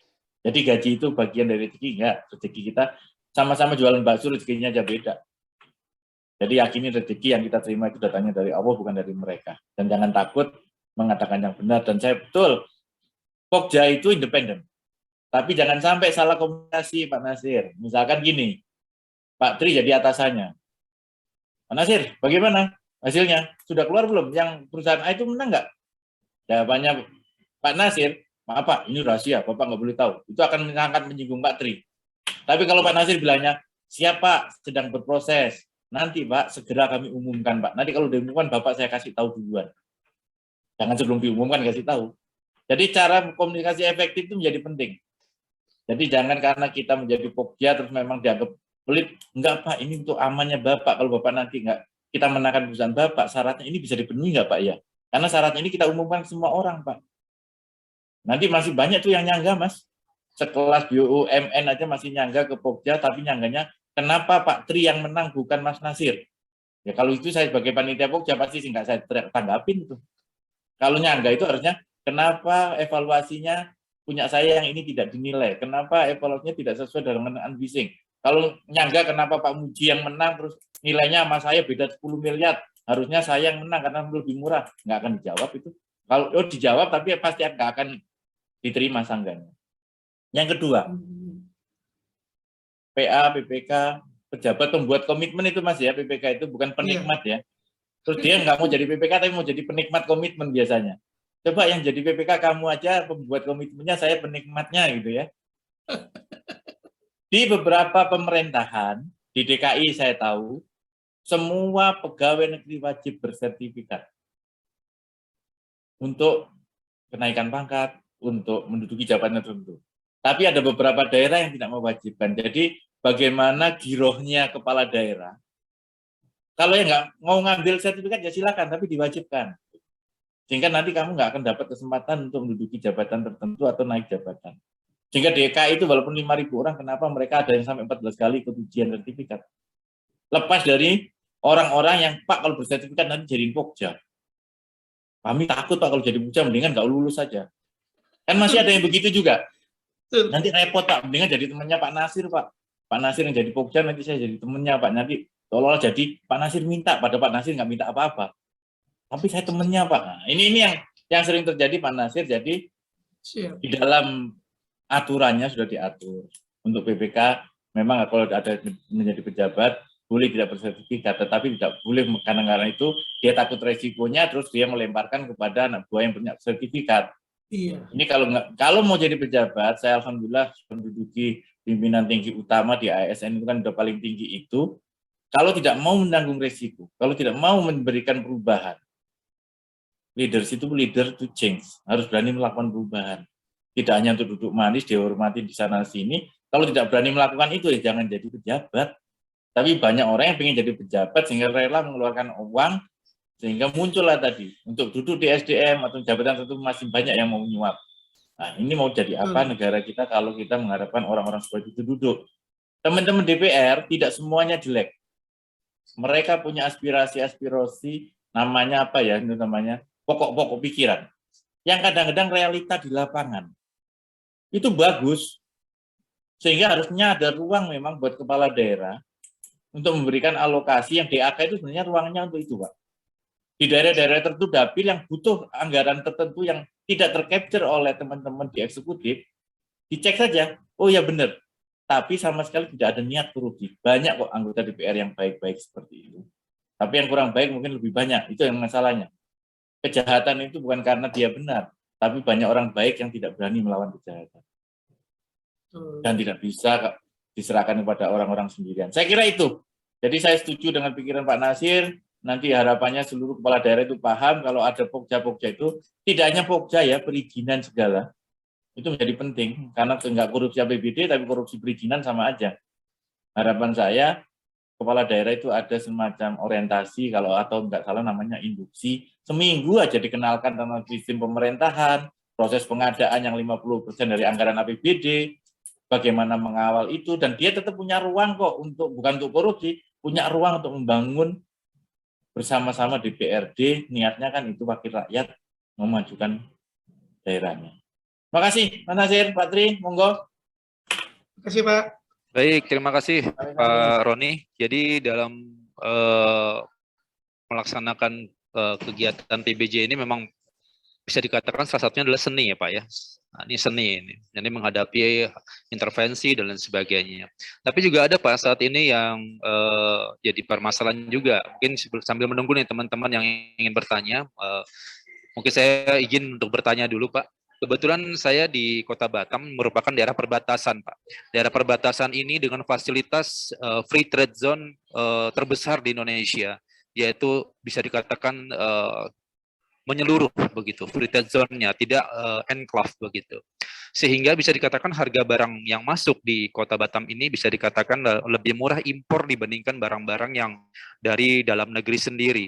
Nah, ada ketentuan berkaitan dengan TKDN, Pak, yang 40% itu.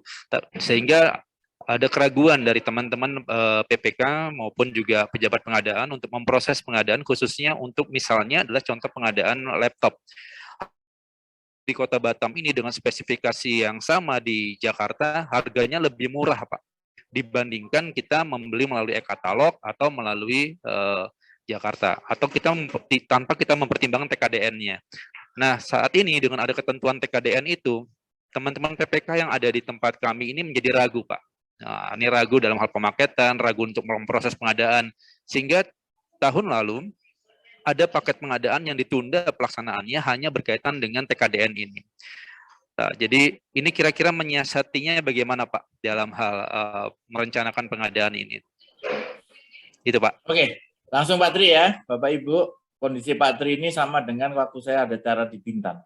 Pak mendatangkan dari alat-alat dari Batam lebih murah Pak. Bintan itu kan juga wilayah enclave ya tapi ya. Kalau kita ikut Bapak ini acaranya tambah sulit terus mahal lagi Pak. Untuk menjadi sound system, tenda dan sebagainya, itu izinnya macam-macam. Jadi yang dihadapin Pak Tri ini mungkin spesifik untuk beberapa daerah, misalkan Sabang juga demikian. Pak Tri tetap yakinkan teman-teman, termasuk APH-nya, diajak duduk bareng.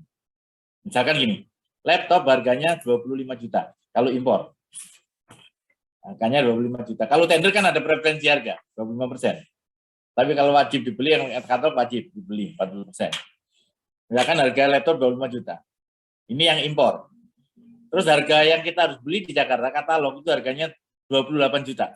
Oke, lebih mahal kan ya? Tapi Pak Tri beli yang 28 juta. Kenapa? Satu, itu menjadi kebijakan kita dan menjadikan nilai multiplier efek, bukan kita cinta, maka kita harus berkorban. Itu satu. Tapi harus diingat, harapan saya, barang yang Pak Tri beli, itu bukan merek yang sama, tetapi didatangkan dari Jakarta dengan harga yang jadi berubah. Kalau itu sama, Pak Tri bisa boleh mengusulkan untuk pengecualian. Tapi kalau anggaran Pak Tri sudah disediakan untuk beli yang harga 28, belilah. Kalau anggaran Pak Tri untuk anggaran 28, belilah yang 28. Ngitungnya begini Pak Tri. Dengan kita harapkan laptop itu diproduksi di satu pabrik di Cengkareng misalkan, di situ akan tumbuh investasi. Misalkan Epson itu sudah produksi sini tapi nggak punya TKDN dia. Sedang kita dorong untuk punya TKDN. Di situ akan banyak tenaga kerja yang akan diserap. Satu. Yang kedua, tenaga kerja yang diserap itu membutuhkan tempat tinggal. Dua, muncul tempat tinggal. Yang ketiga, orang bekerja butuh makan. Tumbuh warung-warung. Terus yang keempat, di sana perlu perbaikan infrastruktur untuk moda transportasi dan distribusinya. Sehingga rakyat juga menikmati itu. Worth it-kah kita mempertahankan selisih 3 juta dibandingkan multi effect player yang mungkin lebih besar dengan kita membeli produk dalam negeri? Pasti pilihannya, oke, beli produk dalam negeri. Yang jadi masalah, produk dalam negeri ini kualitasnya jauh jelek, tidak dua spek, tapi paksa beli. Ini barangnya tentu teman-teman di perencanaan pengadaan pada saat membuat RUP, sudah muncul, ini produk dalam negeri, mulainya membeli melalui e-katalog, sehingga tidak akan ada perubahan di dalam tiba-tiba beli impor. Jangan ditunda. APH, itu tugasnya teman-teman LKPP waktu itu bersama Mendagri, Jaksa Agung, saya sudah pernah ketemu, Jaksa Agung, Kapolri, benar kita kompres, kami tidak akan memeriksa PPK, Pokja yang membeli barang produk dalam negeri lebih mahal dari barang impor. Kecuali di dalamnya terjadi unsur tindak pidana. Sudah beli produk dalam negeri mahal, masih ada kong kali kong di dalamnya, ya disikat saja lah walaupun produk dalam negeri yang dibeli. Belinya jadi tidak luapan, buat naikin 30 Pak produk dalam negeri, nggak apa-apa katanya, lebih mahal. Tapi yang 2 juta dibagi-bagi buat banjaan sosial ya, sikat aja kalau saya. Jadi unsur tindak pidana korupsinya dihilangkan, unsur manfaatnya tetap kita peroleh. Itu Pak Tri. Jadi teman-teman Batam jangan ragu, karena dendanya ada. Kalau Pak Tri tetap beli yang impor, dan ketahuan dilaksanakan PP dan Undang-Undang Perindustrian, Pak Tri misalnya jadi pejabat pengadanya, Pak Tri bisa akan beli 1000 laptop, Pak Tri akan bisa didenda selisih 3 juta kalikan 1000 laptop. Karena harganya lebih murah dari produk negeri. Jadi perhitungan itu saya tadi dengan teman-teman perindustrian saya sampaikan sebelum saya pitcon tadi, saya ngobrol dengan salah satu di sana. Tolong tegakkan aturan, karena yang bisa kita denda itu bukan suppliernya, yang kita berikan sanksi itu demand-nya siapa? Pembelinya. Karena pembelinya diatur di undang-undang. Kalau kamu nggak beli produk negeri, dendanya sanksi administratif, sanksi denda, dan pencopotan jabatan. Sekarang orang dibebasin. Nah, sehingga tidak ada greget cinta produk dalam negeri dalam rangka pemerataan dan pertumbuhan ekonomi. Hanya saudara awang-awang aja yang ngomong, Pak Muji nih, kita harus cinta produk dalam negeri. Kita harus utamakan produk dalam negeri. Pakai kaos, pakai gambar buaya. Yang pakai ngomong jelas-jelas depannya adalah Mac, apel tinggal separuh. Gimana mau orang percaya? Pak Muji ngomong cinta produk dalam negeri, Bapak bajunya gitu, PC-nya PC begitu, belakangnya gambar Amerika, ya gimana mau kita percaya gitu. Pak Muji jangan, kalau Pak Muji belakangnya Muji Santoso. Maskernya juga masker buatan Indonesia. Terima kasih Pak TWR. Baik, ya Pak, menarik Pak. Jadi salah satu masalah di kami juga dikaitkan kemarin sempat konsultasi juga dengan teman-teman APH berkaitan masalah ini dan dikembalikan saja berkaitan dengan prinsip pengadaan. Ya, kita sepakat bahwa prinsip pengadaan dan prinsip pengelolaan keuangan daerah itu selalu dimulai dengan kata efisiensi. Pasti dimulainya dari situ, Pak. Nah, tapi juga kita juga memahami bahwa multiplier efeknya juga besar. Nah, makanya disitulah kekhususan dari kota kami ini, Pak. Makanya itu yang kadang-kadang membuat teman-teman ragu. Tapi paling tidak ini nanti akan kami sampaikan, Pak, informasi ini, dan mungkin nanti kalau YouTube-nya juga sudah keluar, mungkin juga nanti akan kami sebarluaskan link pertemuan pada hari ini agar mendapatkan masukan yang lebih dalam kepada teman-teman pelaku pengadaan yang lain. Oke, begitu kolom chat dari Pak Muhammad Jimmy yang juga dilema juga nih sepertinya. Ada proyek bendungan di lokasi di mana sungai tersebut selalu mengalami banjir, Pak. Di bulan Juni dan Juli selalu terjadi banjir. Sementara untuk waktu pelaksanaan pekerjaan itu membutuhkan waktu selama 11 bulan. Nah, ini bagaimana kira-kira strateginya, Pak? Pak, siapa tadi? Muhammad Jimmy, Pak. Pak Jimmy, saya tahu, tapi saya lupa Muhammadnya.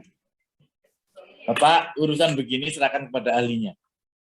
Ahlinya siapa? Teman-teman PU pada saat membangun bendungan, dia pasti melakukan topografi, dia melakukan analisa iklim, melakukan analisa cuaca, dan tingkat kesulitan.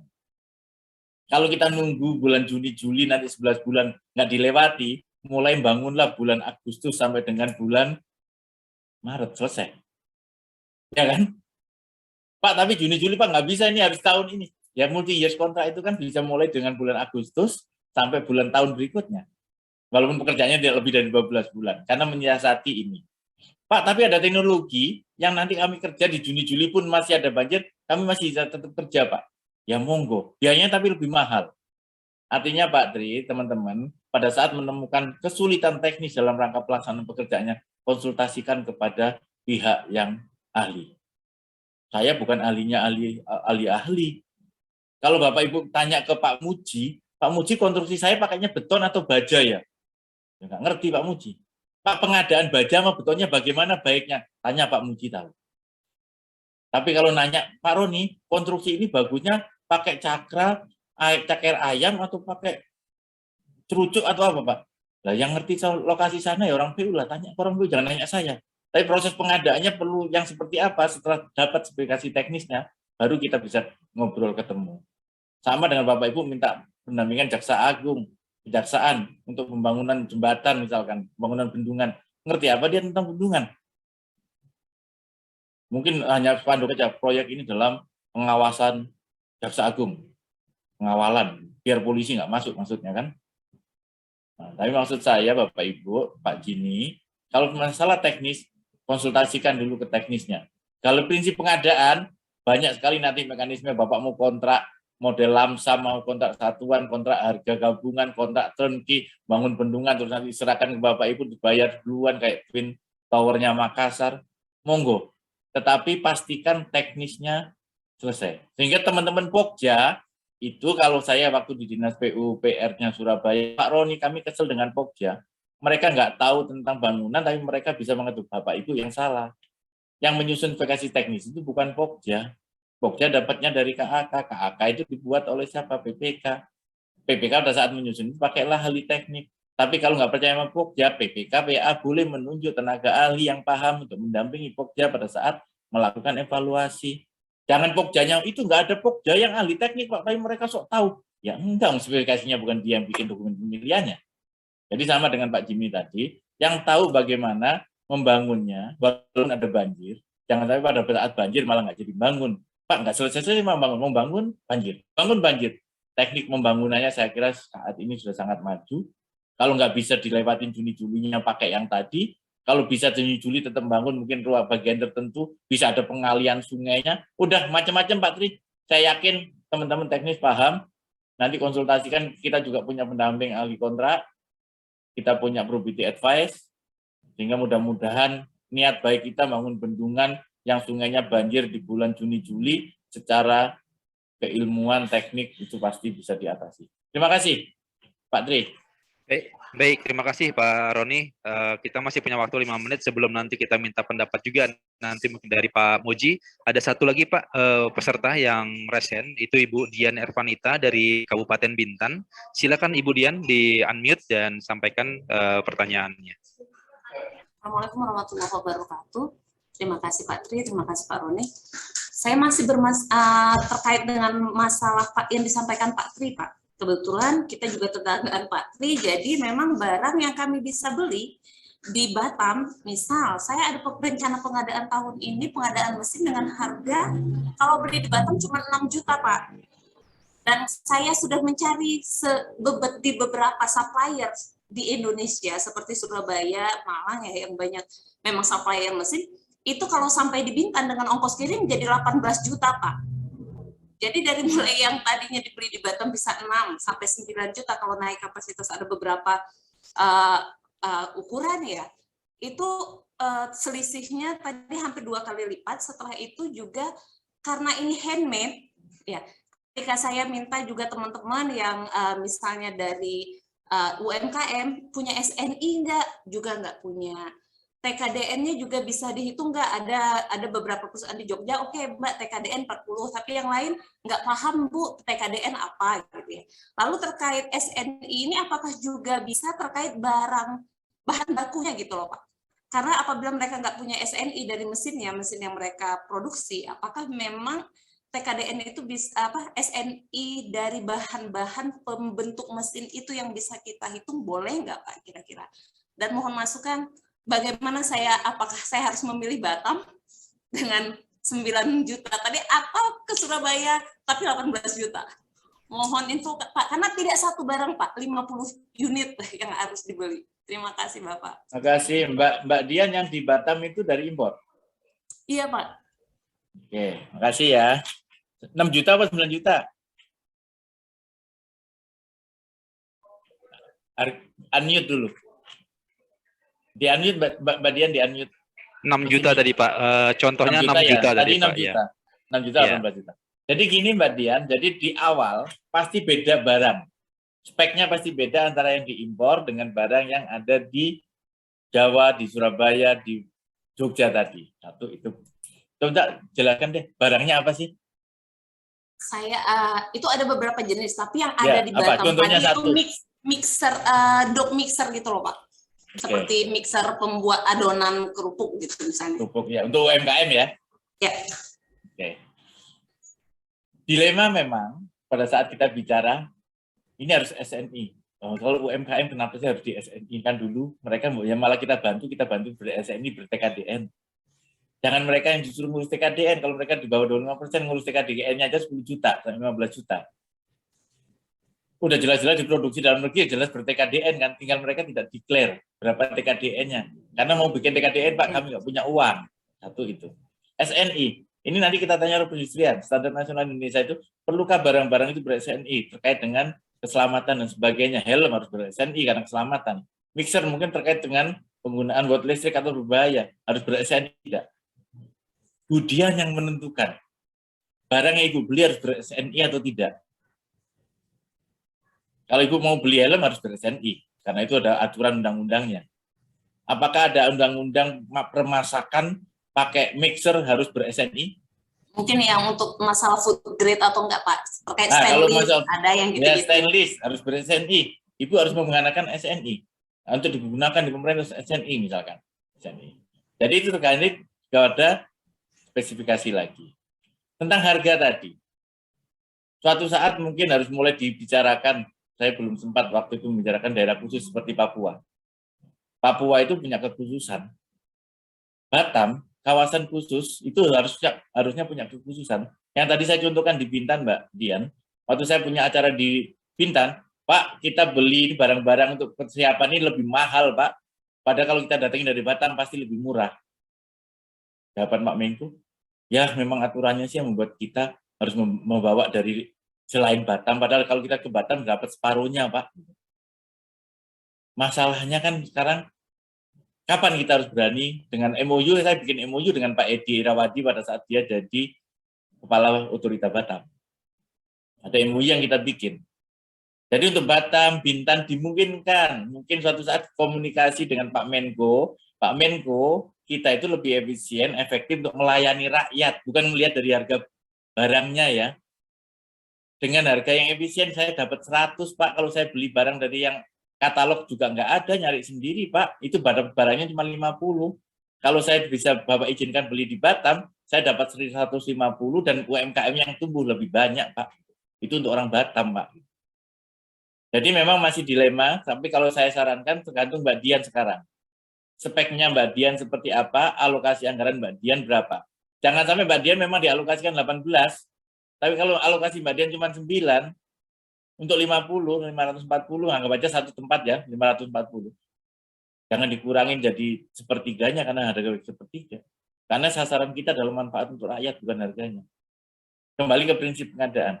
Kualitasnya benar, jumlahnya benar, waktu dibutuhkannya benar, lokasinya jelas di Batam, harganya tidak harus yang paling murah, tapi ini dapat yang murah untuk alhamdulillah, sehingga penyediaannya juga benar.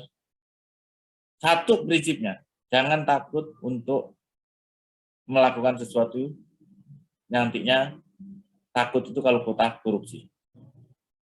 Jangan takut Mbak Dian nanti suruh ini denda, Pak ini lebih efektif, efisien untuk rakyat di Batam kok, apalagi untuk UMKM dan sebagainya. Tidak ada yang kami korupsi rupiah pun.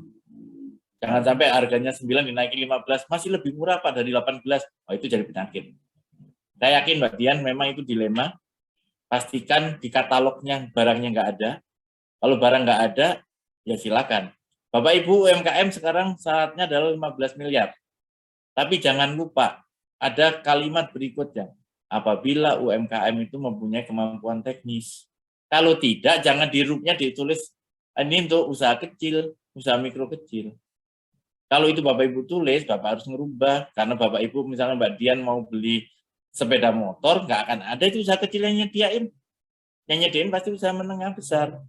Walaupun cuma beli 2 miliar. Jadi ini bukan non kecil. Dari awal. Jangan langsung kebiak-uyak di bawah 15 miliar usaha kecil. Enggak akan dapat. Karena ada beberapa pekerjaan yang teknis pun, konstruksi pun tidak bisa usaha kecil. Saya kira itu Pak Tri Wahyu. Terima kasih. Baik, terima kasih. Mohon maaf teman-teman, waktunya juga sudah habis ini. Jadi mungkin ada hal-hal pertanyaan yang mungkin kayaknya harus ditahan. Cuma Pak Roni juga harus tahu, Pak, kami di Batam juga selalu mendendangkan lagu, Pak. Pilihlah aku, Pak. Lah ini dia. Benturannya ternyata di situ. Baik, terima kasih Pak Roni atas luar biasa disampaikan pada hari ini sehingga banyak pertanyaan-pertanyaan dari teman-teman dan juga memberi jawaban, Pak. Bagi saya sendiri di Batam juga Mbak Dian yang sempat kami ini dilema Pak menghadapi itu karena pemahaman dari APH di Batam bisa dikatakan yang namanya efisien itu pasti efektif Pak. Berkebalikan dengan apa yang disampaikan Bapak tadi. bahwa efisiensi itu belum tentu efektif. Tapi ini luar biasa diskusi kita pada hari ini. Sebelum kami tutup dalam pertemuan kali ini, sekali lagi kami ucapkan terima kasih buat Pak Roni, dan sebelumnya ada mungkin apa yang ingin disampaikan Pak Muji Santosa. Silakan Pak Muji. Terima kasih Pak Tri. Bapak Ibu yang terhormat, hari ini kita berbahagia mendapat penjelasan dari Pak Roni, memantapkan kita, memberi wawasan kita lebih banyak lagi bagaimana perencanaan yang lebih baik lagi untuk pengadaan. Dan kedua, meneguhkan sikap kita untuk selalu berintegrasi dalam pengadaan. Berikutnya, saya mencermati tadi bagaimana pengadaan dari dalam negeri sama luar negeri. Sepanjang yang dalam negeri tadi harganya di Batam, di Bintan, di Jakarta, di Ujung Pandang sama 28 juta kan tidak masalah kalau yang impornya 20 juta. Gitu Pak. Kita pakai apa? Kewajaran di banyak tempat, kecuali ya kalau tempat lain harganya 25 juta, Pak Tri naikkan 28, nanti jadi problem. Saya ucapkan terima kasih pada Pak Roni pada kesempatan yang berbahagia ini, sehingga kita semua mendapat wawasan dari sudut pandang dari Pak Roni sangat bermanfaat. Ya, mudah-mudahan ini berguna dan Pak Roni masih senantiasa bisa memberi kesempatan di lain waktu untuk menambah kompetensi kita. Terima kasih. Wassalam. Waalaikumsalam warahmatullahi wabarakatuh. Baik, terima kasih Pak Muji, terima kasih Pak Roni atas ilmunya yang diberikan pada hari ini, yang menjawab salah satu kegalauan saya juga di sini, juga sebagai pendamping kontrak di sini juga sempat galau juga Pak dengan hal-hal yang seperti itu. Tapi paling tidak pertemuan pada hari ini memberikan jawaban pertanyaan teman-teman khususnya di Kepulauan Riau lah. Karena bagaimanapun juga di Kepulauan Riau ini Batam selalu menjadi sentralnya Pak. Jadi seperti itu. Baik, terima kasih sekali lagi buat teman-teman juga yang sudah mengikuti pada kegiatan pada hari ini. Silakan mungkin sebelum kita tutup Pak Roni mungkin ada closing statement, silakan.